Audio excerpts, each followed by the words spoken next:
So we have here some NCAA men's basketball football. We have here a couple of games going on here in the first quarter. We have three here. We have North Carolina Central down at home against Morgan State. Morgan State 11, 12, 4, and 4 in the MEAC, while North Carolina Central is 6 and 17, 3 and 5 in MEAC play. They are Morgan State's leading 13, 11 over North Carolina Central, 3, 12 in the first, with 131 in the first, 4 and 18 Delaware State. Take on 8 and 0 Norfolk State, 21 and 4, 8 and 0 in MEAC play. They are 13 0 with 1 minute to go. And then South Carolina State is 2 and 22. 1 and 7 in the MEAC. They're at home against 15-9, 6 and 2 in the MEAC. Coppin State. They're up 10-8 with 1 minute 16 to go. Then Maryland Eastern Shore and Howard are playing out men's doubleheader. The men played first. Now it's the women's team at 5:30 Eastern and at 6 Eastern on ESPN. We have number 11 Duke and number 1 Notre Dame. That is the women's feature. Big Monday. Usually it's on ESPN too, but they're opting to show this one on ESPN instead of, which usually they show men's basketball on ESPN and then women's game on ESPN too, but they're opting to show this on ESPN over. They have a President's Day show, so they're airing other sports, and given like most of the studio shows, like they offer shorter shows. And they have number 11 Duke, and they have this one on ESPN instead of a golf league. They're having Tiger Woods, a golf league TGL. Like tomorrow's golf league, like the golf league, like TGL. It's like a simulator golf league, where like they golf on the simulator, and then they actually chip and putt on like a real green that changes based on like the technology. It changes based on like what the simulator is doing.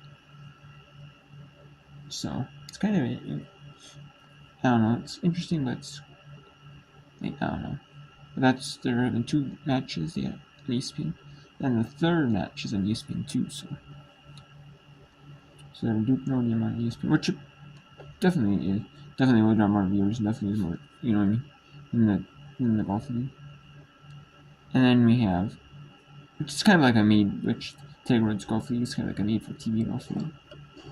Let's see, people who, golf, shorter golf game.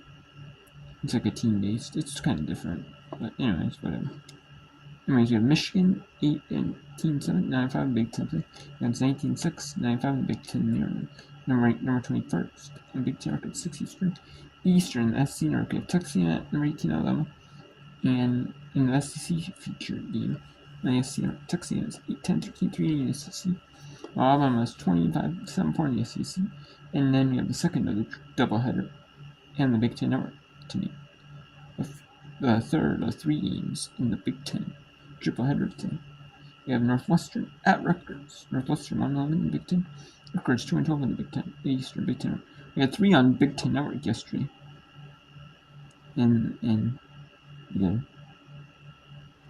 for the women, and then the one we had 1 on Fox and 2 on Big Ten Network. Fox is usually good about showing stuff over the air, like on President's Day and Martin Luther King Jr. Day. So when people actually have days off, they actually are good about showing sports. And like main Fox, which they had 2 games, Iowa at Notre Dame State, and then sometimes like stuff that was supposed to be on Sunday if it got like rain delayed or something, or originally scheduled on Fox because of like rain delay, like NASCAR, like football, like if they had like usually you don't see the NFL, but maybe like or UFL, or if they had like college football, or if they had like NASCAR rain delay or some type of like rain delay in a sport, it would actually air it on Fox, like if it's originally intended to be on Fox, so actually go back, actually be on Fox. No, so they're actually good about that. But number 8 Ohio State 86-78 over Iowa Norton, and then 70-57 number 17 West Virginia over number 12 Kansas State. And that was the feature game. Obviously, 2 ranked teams. And now West Virginia is not first in the Big 12. Utah is playing tomorrow against Oklahoma State tomorrow, so it's going to be a tough game.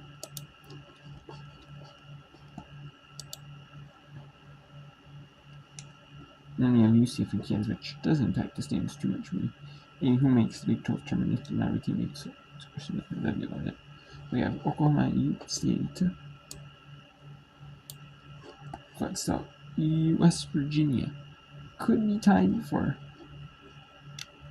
They beat Oklahoma State with 7, then won by 17. So they had to take the split, but West Virginia should get at least like the margin in those two games. They won by 10 in that margin.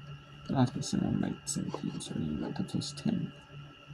But still, they're a game and a half back. 2 back in the last column. Now they're 5th, so they might be vying for the top 4. And they could get it if Oklahoma State beats Utah. So, but there's the Big 12 is pretty tough though, and you're seeing that there. Yeah. Oops.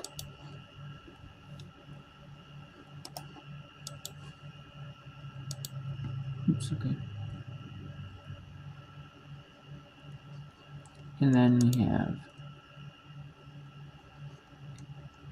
so Maryland, Central, and Howard got tentatively scheduled at 5:55 Eastern and about 6 Eastern. A little bit before 6 Eastern, 5:55 Eastern. I think it's here, therefore 55. It's because of my time central. The men played a little bit later already. So and then, but we'll go to these 2 games here on the whip around here. Morgan State 15-13 over North Carolina Central at the other one. Norfolk beating Delaware State 15-13 with 8:52 in the first half and 8:32 in the second quarter. South Carolina State 10-8 over Coppin State. So it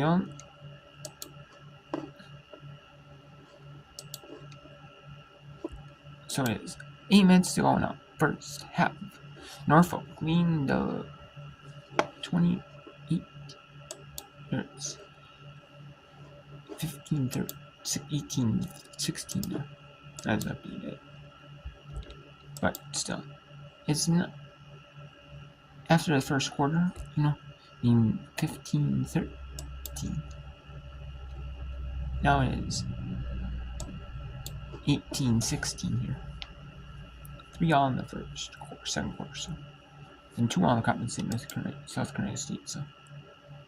They're cool, at least both cool off a little bit in this for second quarter. Distance. And another near steal.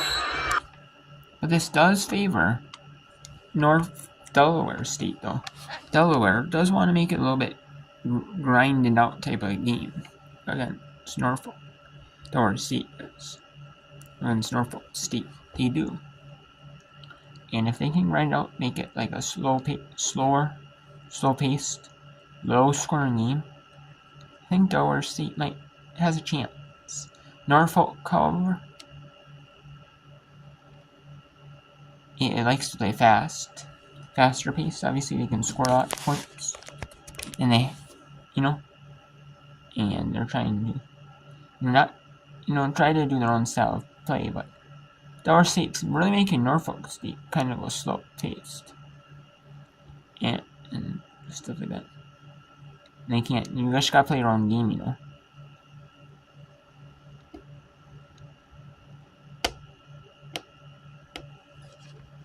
Now, including 5 offensive rebounds for Del State. I believe that happened on Saturday as well. Maryland used to sure out-rebound the Spartans in that game at Princess Anne, Maryland.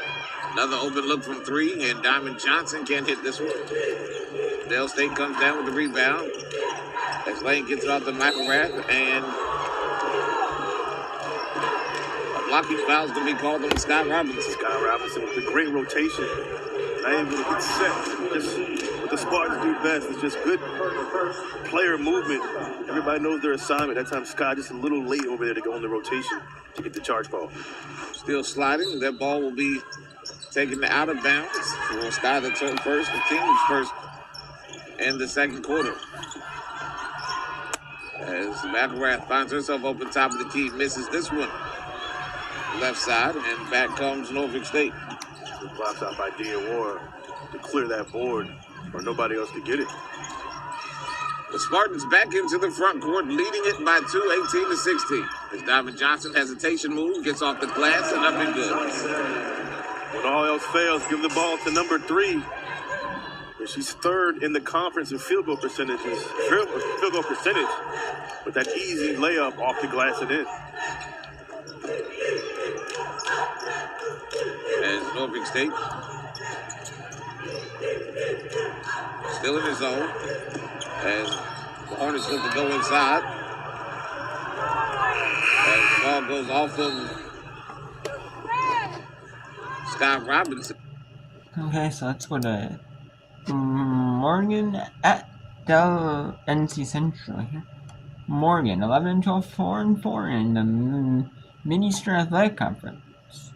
The North Carolina Central Eagles are 6-17, 3-5 in the Mid-Eastern Athletic Conference. The Morgan State Bears down 1 here. So we'll show you here the scheme here. Some of the scheme. And we'll bring in the women's Maryland Eastern Shore at Howard. Maryland Eastern Shore at the Howard Basin game. That is early in that one here. We have some quick-paced games during the meet here. But also some of these games on TV are non-televised. They just take the bare minimum for the media time requires this much time. It might be a little bit longer for TV purposes. Or, though you do see some games on TV, though, end up going a little bit less, though, even so. Yak Rookie of the Year. Averaged 11 points per game across the 2 games. It's a board. Coach Baxter wants a foul. He won't get one, but North Carolina Central's back in front. Morgan's been dominant down low all game. She's looking for the challenge. Callahan an early 7 points.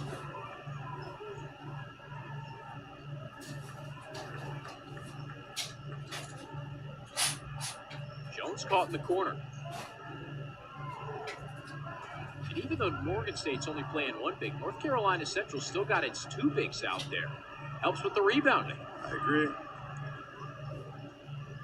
Callahan can bring it up the floor. That's in her game. Bryant wants a screen. Tiggett sets it for her.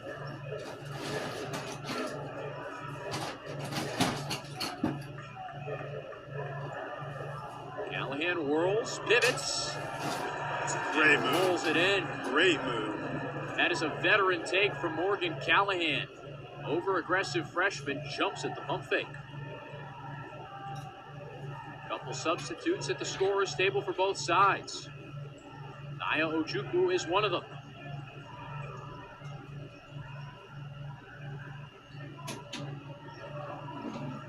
Gabrielle Johnson inside. Butler. Travel. Here come changes in mass. Ojukwu in. Maya Woodson in. Butler and Bogans head to the bench, as well as Nia Green. Seems like Morgan just subbed in their speed package almost. Full-on formation change. Rumpf is also in the backcourt. Morgan's playing some zone. Foster bumped up top. That's the second foul on Tamaria Rumpf. Easy call for the refs. That's hip on hip. Tierney Coleman, Jada Creech back in for North Carolina Central, along with Callahan, Bryant, and Foster.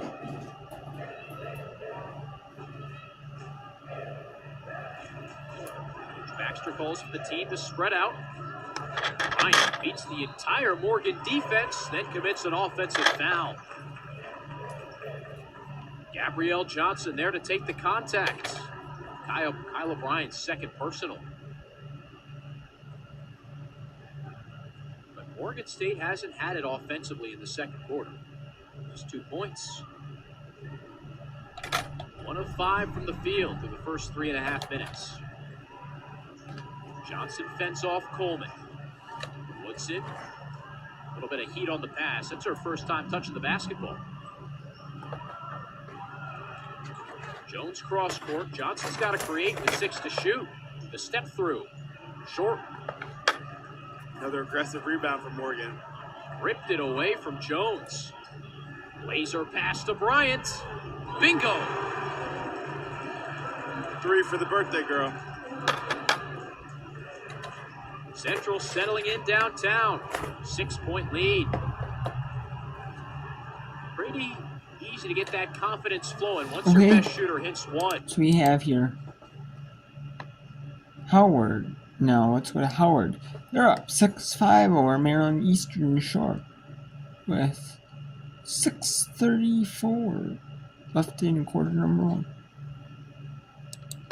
3 fouls, so 2 more, and the Bison are shooting 2 on any foul.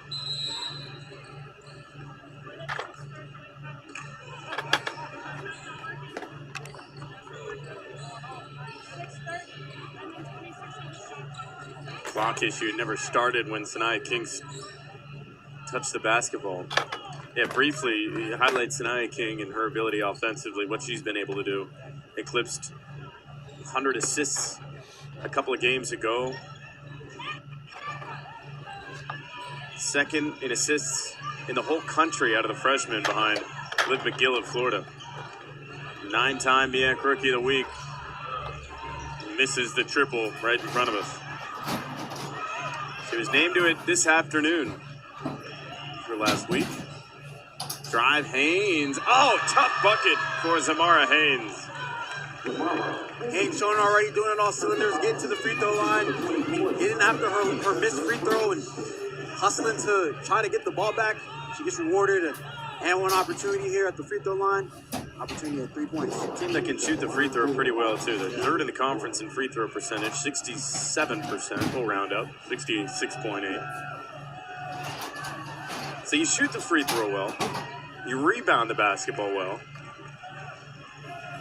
What's been the problem for Maryland Eastern Shore? The answer has been just defending the basketball. They're second to last in points per game given up on the defensive end. They give up 62.2, which doesn't sound like a lot, but the MEAC has a lot of solid defensive teams. Nyla Cooper, who was great last year from beyond the arc, can't hit from the right side.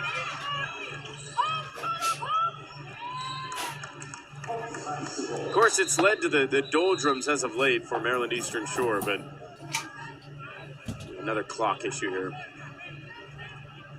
But again, still have 3 wins in what is a tough conference.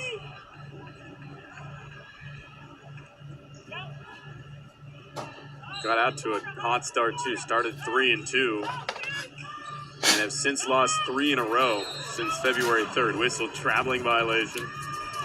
To Coppin State, Howard got them last week, and then they took on a very good Norfolk State team. The Coppin State loss, in my opinion, was one of the tougher ones. That's one I think that Maryland Eastern Shore circles on their calendar and wants to pencil that thing in as a win. For sure, that's definitely one of those games they want to get back. Yeah. And then a game ago, they lost 70-48 against Norfolk State. Had the quick turnaround and play tonight.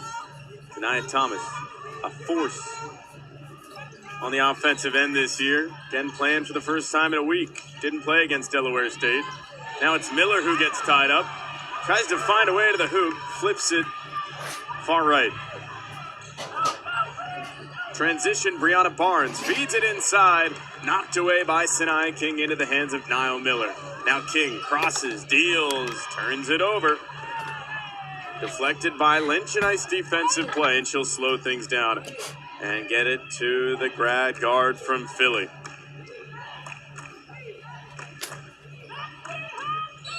Brianna Barnes. Oh, that kind of turnover can't happen. Just a nonchalant walk with it on the handoff.